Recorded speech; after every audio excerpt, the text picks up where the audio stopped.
제가 오늘 황산 전투를 잡은 건 사실 사정이 좀 있어요.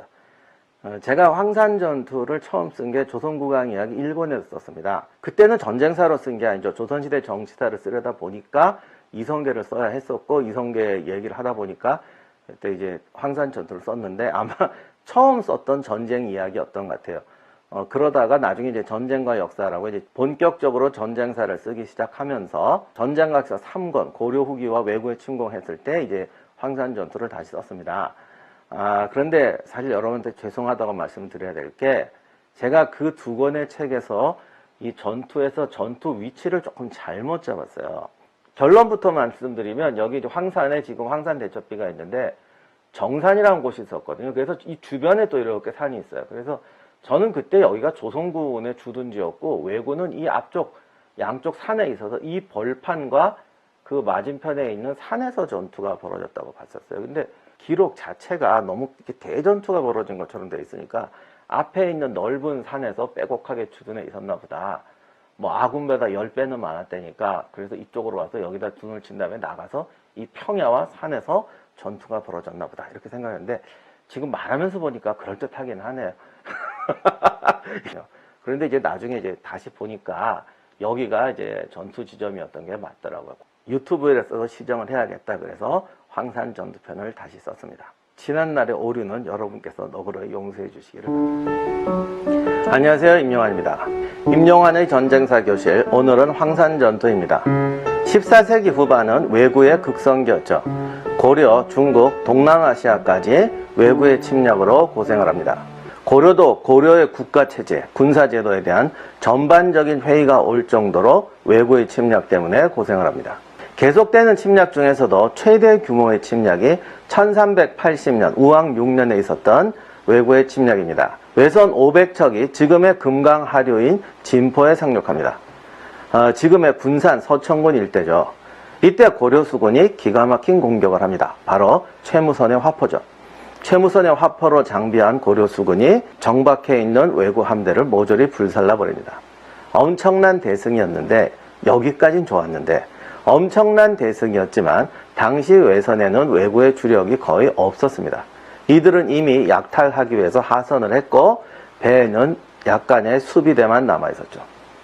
결국 이들의 배를 불태우는 데는 성공했지만 돌아갈 수단을 잃어버린 왜구는 더욱 난폭해집니다. 이때 왜구의 병력은 정확히는 알 수 없어요. 배가 500척이었다고 하는데, 당시 그 배는, 적은 배는 뭐 10명, 15명, 큰 배는 한 60명, 80명 타는 배도 있었다고 하는데, 아무튼 그래봤자 보통 20명, 30명 타는 거였거든요. 평균을 10명으로 잡으면 5,000명, 뭐 20명으로 잡으면 10,000명. 아마 5,000에서 12,000 정도 사이였을 겁니다. 돌아갈 곳이 없어진 이들은 남부 지방을 휩쓸고 다닙니다. 이때의 피해에 대해서 처참한 기록들이 많은데, 사실 그럴 수밖에 없는 게, 원래 왜구라는 게, 해적이라는 게 잔혹해요. 그런데 보통은 자기가 배에 싣고 갈 만큼만 털어서 돌아가는데, 돌아갈 배는 없죠. 그러니 마을을 휩쓸고 돌아다니고, 거기다가 불안하고 공포감이 극심해지니까 잔혹행위는 더욱 심해지는 거죠. 결국 금강 하류에서 멀리 경상도까지 휘젓고 가면서 경상북도의 큰 고을이었던 상주와 경산부까지 함락합니다. 경산에서 드디어 이제 고려 토벌군이 공격을 하는데 대패하고 말죠. 당시 고려군 원수가 9명이었는데 무려 2명이 전사하고 전사자가 500명이나 됐다고 합니다. 우리가 이제 하도 무슨 전쟁하면 몇십만 이런 거면 길이 들어가지고 500명이 전사했다 그러면 별것 아닌 전투 같지만, 당시 사상자는 보통 10배가 넘어요. 그러니까 500명이 전사했다면 5,000명 이상이 사상했다는 것이고, 5,000명 이상이 사상했다는 건 최대한 고려군의 공격이 12,000은 되었다는 건데, 엄청난 대패죠. 그러나 이런 전투로 인해서 왜구도 피해를 입었던 것 같아요. 발길을 돌려 산으로 들어갑니다. 그 남부 지방에 산 하면 떠오르는 데가 있죠. 산을 타고 함양을 함락하고 남원 운봉을 거쳐서 지리산으로 들어갑니다. 지리산 들어가는 입구에 인월이라고 있습니다. 지금도 지리산 관광의 거점이죠. 거기 아마 주변에 콘도 이런 것도 많고, 그 지리산 관광 톨게이트가 아마 인월 근처에 있어요. 그곳에 주둔하면서, 왜구의 생각은 아마 이곳에서 주둔해서 겨울을 나서 일본에서 배를 만들어서 자기들을 구하러 올 때까지 버티려는 생각이었던 것 같습니다. 그러자 이들을 추격해서 고려군도 남원에 도착합니다. 이때 비로소 이성계가 자신의 동북면 군단을 거느리고 남원에 와서 고려군과 합류하게 됩니다.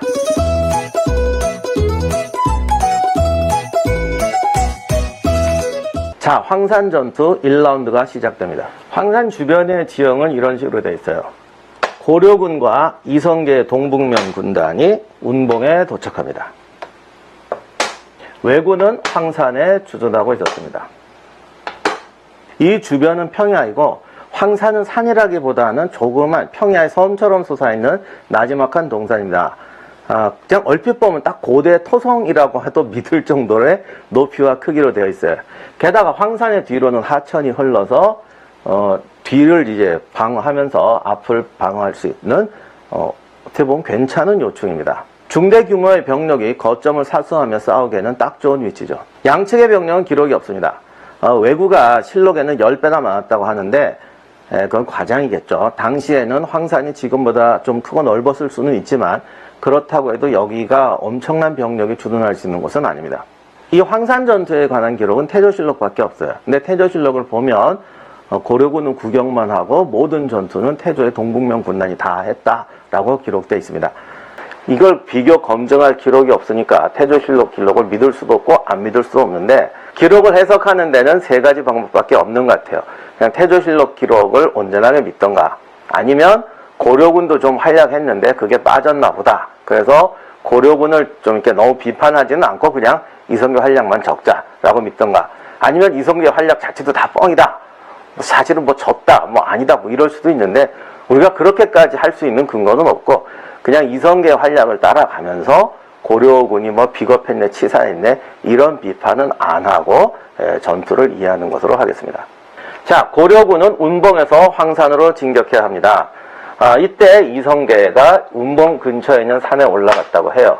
여기도 산이 하나 있는데 제가 아주 정확하진 않은데 대략 이렇게 하겠습니다. 그리고는 보더니 우리가 이쪽으로 지금도 길이 이렇게 나 있는데 뭐 이쪽에 평야니까 옛날 길 그대로였을 것 같아요. 우리가 이쪽으로 진격을 하게 되면 분명히 왜구 애들이 이쪽으로 매복했다가 우리의 뒤를 칠 것이다. 산이 조금 제가 애매하게 그렸는데 그냥 대강 합시다. 여기 사실은 이게 길이 이제 산 사이로 이렇게 나요. 여기 산이 조금 더 있어요. 그래서 분명히 이쪽으로 우리를 칠 것이다. 그래서 이성계가 자기 부대가 이 매복해 있는 왜구를 소탕하면서 돌아가고 고려군이 이 길로 진격하기로 합니다. 실제로 이성계가 이렇게 진격하는 동안에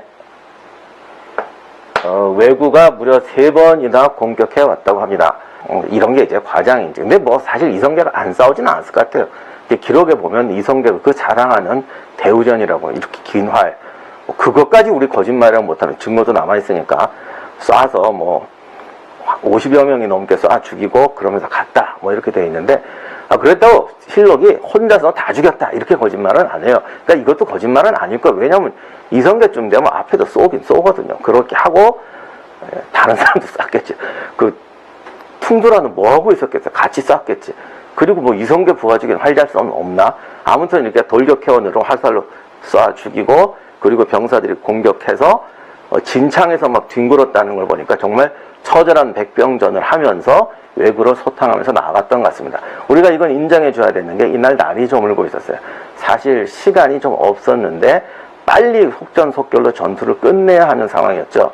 그래서 돌아가면서 이성계 부대는 왜구를 해치우면서 이쪽으로 진격하게 됩니다.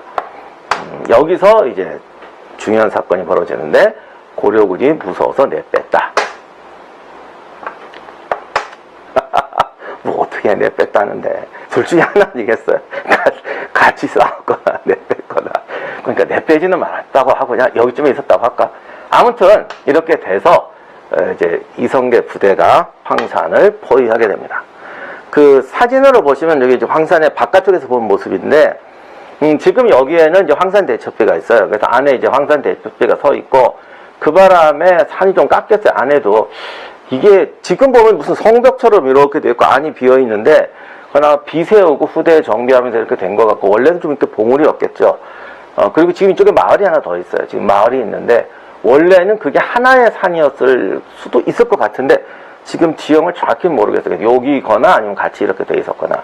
그리고 이제 밖에서 보면은 굉장히 가파르고 무슨 정말 성처럼 버티고 있는데 저게 그 당시에도 저런 모습이었는지 아니면 그 뒤로 이제 계속 깎아내서 저렇게 바위 부분만 남아 저렇게 되는지 모르겠는데 그 전투 기록을 보면 약간의, 그러니까 가파르긴 하지만 약간의 경사면은 있었던 것 같습니다. 그래서 제 추정에는 이 안에도 좀 봉우리가 있었고 바깥쪽에도 약간 급하지만 약간의 경사가 있는 이런 산이 아니었을까 생각합니다. 그래야 이게 스토리가 그 뒤에 이가 맞고 그렇지 않으면은 좀 다르게 해석해야 되는데 현재로서는 이게 제일 무난한 해석인 것 같아요.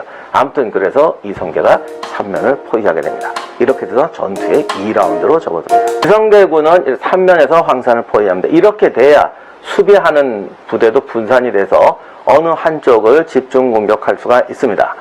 어디로 집중 공격했을까? 제가 볼 때는 이쪽일 가능성이 제일 높은 것 같아요. 왜냐하면 여기에 지금 이성계가 세웠던 여기 황산비가 있고 여기쯤에 이성계가 또 안반에 새긴 기록이 하나 있습니다. 그게 지금 나중에 이제 일제 때 일본 순사들이 다 까부셔가지고 알아볼 수가 없는데 그 기록에 보면은 처음 돌격할 때 이성계가 휘하에 있던 나름 잘 싸우는 무사들을 돌격시킨 게 있어요. 여기가 아닐까 싶어요. 근데 길로 봐도 이쪽이 강이기 때문에 이쪽에서 치고 들어가는 게 가장 상식적으로 봐도 얘가 제일 낫죠.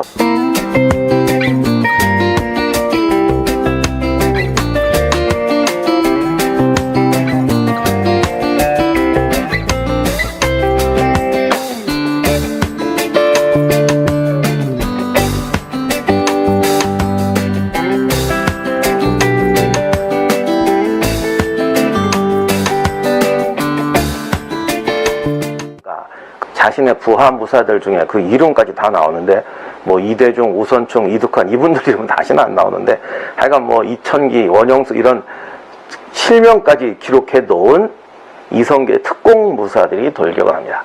근데 어쨌든 이쪽도 나름 최정예였을 것이고 뭐 외구들이 딴 거 몰라도 백병전은 세고 여기가 산이 가파르고 어쨌든 경사로 올라가게 되니까 처음 돌격은 실패하게 됩니다. 그러나 이게 이제 탐색전 1차 공격이죠. 나름 특공부대를 돌격시켰지만 외구도 저항이 거세고 지형이 불리해서 1차 공격에 실패하게 됩니다.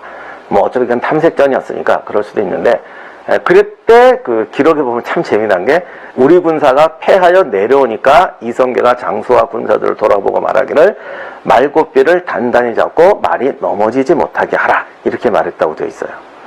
아 이건 정말 진짜 같아요. 이거 중요한 건데 사실은 이 돌격대가 패배하게 되면요 이것들이 딴 건 몰라도 싸움질은 잘하는 애들이잖아요. 그러면 분명히 치고 내려와요. 왜냐하면 얘네들도 어차피 다수의 군대랑 포위되어 있기 때문에 고령을 여기다 둘까? 뭐 설마 있긴 했겠지. 다 도망갔겠어. 어쨌든 이걸 하나를 빼부셔서 돌파를 해야 무너지게 되겠거든요. 얘들도 살아나려면 고려군을 다 죽일 수는 없다는 걸 자기도 알 거 아닙니까? 그래서 이럴 때 바로 기세를 몰고 들어와서 이 군대를 분산시키려고 합니다. 이럴 때 물러서지 마라! 끝까지 싸워라! 진을 지켜라! 이렇게 말하면 참 옳은 말이지만 병사들이 오히려 공포가 더 커집니다. 그래서 리더가 평소에 위험도 보이고 좀 이렇게 태산 같은 뭐 진중한 모습을 보이는 게 어떨 때 보면 좀 과하게 보일 수도 있지만 이런 전투 상황에서는요 결국 지휘가 쳐다보게 돼 있어요. 이럴 때 물러서지 마! 끝까지 싸워! 이러는 게 아니라 말이 넘어지지 않도록 고삐를 단단히 잡아라. 아마 이거 분명히 평소에도 훈련을 해서 이런 것이 일종의 구령이거나 어떤 신호였겠죠. 그러니까 도망치지 마라라고 소리치면 저쪽이 외우지만 아군끼리 싸울 때는 도망치지 마라 그러면 저쪽도 다 듣잖아요. 이런 말을 들으면 적군의 사기가 용기백배합니다. 그러니까 말고삐를 잡고 말이 넘어지지 않도록 해라. 무슨 말인지 이해하시겠죠? 그렇게 된 건 결국 굳건하게 진을 지키라는 겁니다. 자, 그러자 이성계는 자기가 직접 부대를 지휘해서 전면 공격을 개시합니다. 어쩌면 이때 뭐 다른 쪽에서 처음엔 공격했고 그럴 수도 있겠다. 처음엔 여기서 공격했고 여기서 이성계가 이제 이쪽으로 올라갔을지도 모르죠. 그래서 이성계가 직접 부대와 함께 올라가면서 전면전이 벌어집니다. 지금의 황산보다 산비탈이 좀 있었다고 본다면 산비탈에서 난전이 벌어지게 되죠.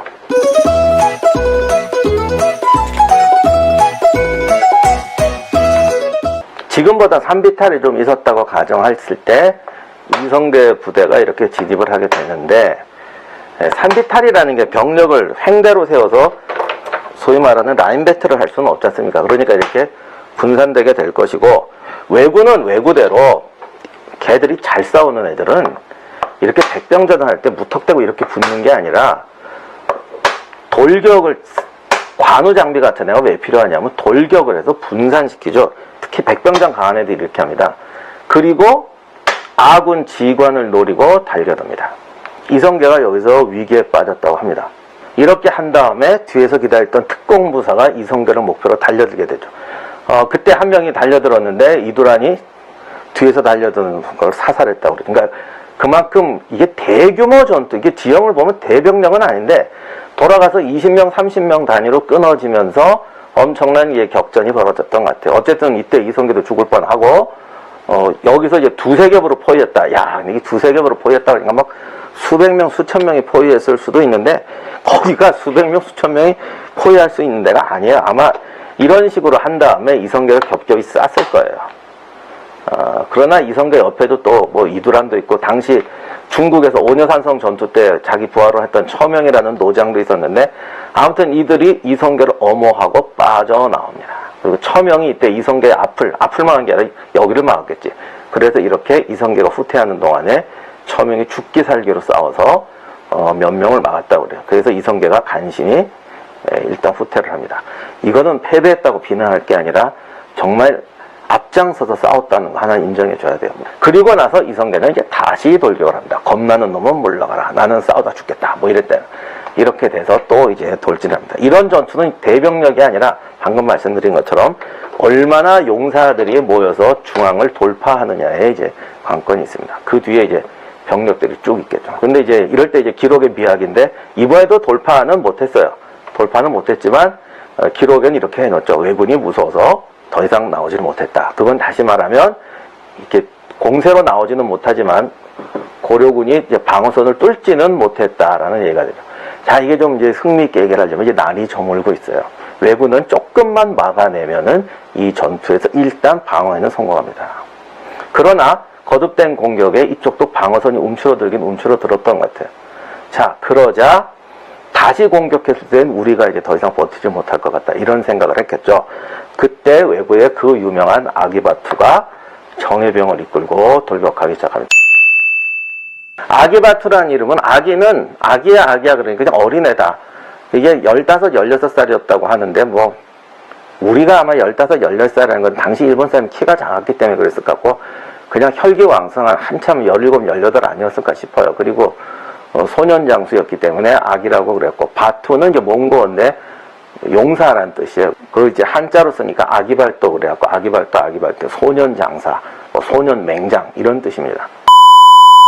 그때 외부의 그 유명한 아기바투가 정예병을 이끌고 돌격하기 시작합니다. 어디를 돌격했는지 모르지만 어디론가 돌격하게 되죠. 이게 이제 우리가 이제 전투할 때도 포위되면은 어떤 데가 한번 돌파를 하잖아요. 그래서 달아난다기보다는 한번 공격해서 아군 진영을 휘저어서 부대 하나를, 이런 거 하나를 돌파해서 패퇴를 시키면 전체가 이제 동요하게 되잖아요. 그래서 이런 식으로 후퇴시키고 좀 있으면 날이 저물 거니까 차라리 공격을 해서 얘들을 마지막 3차 공세를 분쇄하자, 이런 의미로 돌격해 들어왔던 것 같습니다. 이제 3라운드가 시작됩니다.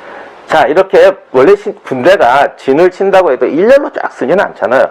그래서 이런 식으로 포진하고 있는데 흰색이 없어서 백마를 탄 아기바투가 돌격대를 들어와서 이리 치고 저리 치고 하면서 고려군의 이제 진을 동요시키기 시작합니다. 이성계 입장에서는 빨리 얘를 제거해야 마지막 최후의 공세를 할 수가 있잖아요. 그래서 처음엔 얘를 사로잡으려고 했다. 그랬더니 이두란이 쟤를 사로잡으려던 아군 희생이 너무 크다. 왜냐하면 지금 치고 다니니까 빨리 잡아야 됩니다. 어떻게 보면 이 전투를 끝내려면 빨리 쟤를 잡고 공격 들어가야 됩니다라는 얘기도 있겠죠. 그래서 이성계와 퉁두란이 가서 아기바투를 처치합니다. 이때 그 뭐 유명한 얘기, 화살을 쏴서 투구를 맞췄더니 투가 벗겨지더라. 그래서 이제 아기바투가 다시 쐈는데 또 쐈더니 또 벗겨지더라. 그때 쏴서 죽였다. 뭐 이런 말도 있는데, 실제로 근접에서는 그런 게 가능하기도 할 것 같아요. 워낙 활들을 잘 쏴가지고. 이렇게 돼서 아기바투가 전사하게 됩니다. 동시에 왜구의 돌격대를 이끌었던 소위 어떻게 보면 마지막 남은 정예들, 결사항전을 벌였던 정예 부대가 전사하게 됩니다.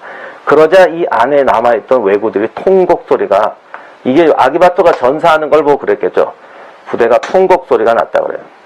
그거는 이제 자기들의 최후가 왔음을 느끼는 거겠죠. 그래서 모든 고려군이 공세로 들어가게 되니까 이제는 맞아 싸우지를 못하고 산에서 버티다가 결국 방어선이 무너졌고 외부에 70여 명만이 살아서 이쪽으로 도주했다고 되어 있어요. 그래서 지금 여기 좀 가야 되는데 뭐 어디가 피바인지 모르겠지만 전투 지역이 여기였으니까 아마 피가 이렇게 흘렀겠죠. 아니면 도주하던 부대를 좀 더 선멸했는지도 모르겠는데 그냥 70여 명만이 살아서 이제 지리산으로 들어갔고 고려군은 승리를 거뒀다.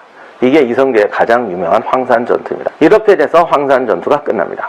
그 후에 조선에는 여기다가 이제 황산 대첩 기념비를 세웠죠. 꽤 크게 쓰고 자세히 보면 글씨도 잘 썼는데 일제시대 때 이걸 이제 폭파해가지고 이쪽에 이제 깨진 비가 있고 지금 또 새로 세운 비가 있습니다. 또 그 뒤에 세운 공적비도 있고 혹시 지리산 인월 쪽에 관광 가시는 분은 한번 좀 이 이야기를 듣고 한번 둘러보시면 그냥 가면 좀 이렇게 서먹한데 한번 둘러보시면 이 주변에서 많은 것을 느낄 수 있을 거라고 생각됩니다.